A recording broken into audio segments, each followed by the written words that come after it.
get to work. Okay, what the guys are doing here at the landing school is getting ready to put the first plank on this 16-foot Haven class sloop they're building.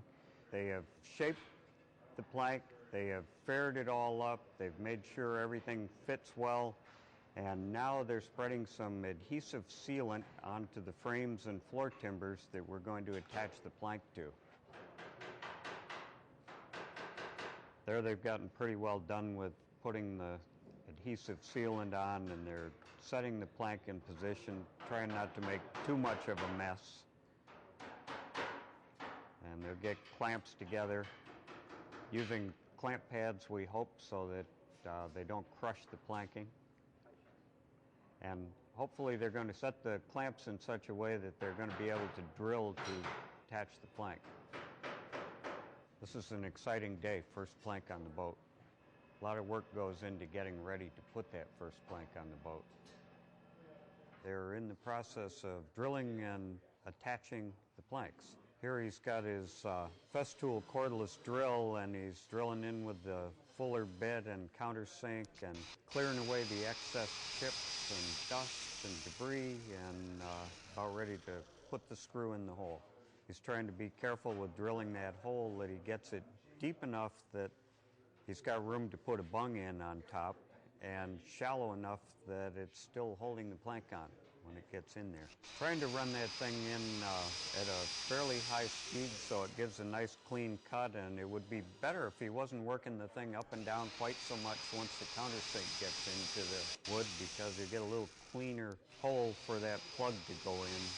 They had to be pretty careful laying out the screw locations. We have a bunch of bolts going through the floor timbers and frames there that they need to avoid so they don't destroy their nice taper bits.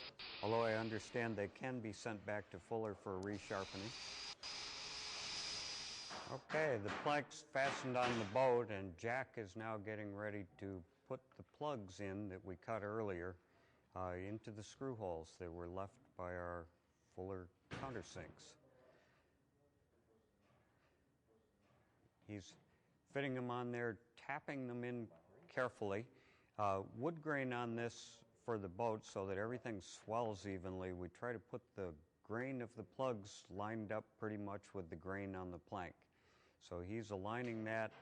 He's tapping them in carefully, not beating them in, because especially in the case of a boat, if you beat that bung in there, you're going to crush it. And then when the plank swells up, the plug will swell up a little bit more, and we'll see where every plug is on the boat. We want them to disappear underneath our paint job. So he's using some care in putting them in, not tapping them too hard, and he'll be able to tell by the sound when it bottoms out in the screw hole. Fuller plug cutters have chamfered end on them, so they have a little bit of a chamfer around the top. So it helps him slide that into the hole so it fits tight once it gets past the chamfer. We get a real good snug fit there. When we get done and we trim all these off, we should barely be able to tell that there was anything there. If we look closely, we'll see differences in wood grain, but we won't see any kind of gap around the edge of the hole. Now that the plugs have been inserted into the holes we've drilled here, the screws are underneath. Casey's coming back, and he's going to be trimming them off flush with a chisel. Some people do this with a flush trim saw, but on a boat with curved surfaces everywhere, it's kind of hard to get at it. So he's using a chisel. His first whack with the chisel will be with the bevel side down, maybe halfway up the plug, so that he trims it off, and at that point he can see which direction the grain is. Sometimes it slopes more into one side of the hole or the other, so he can see on the first cut which way it's going, and then he can come back and trim from one side or the other depending on grain direction. So he can get it down pretty close to flush.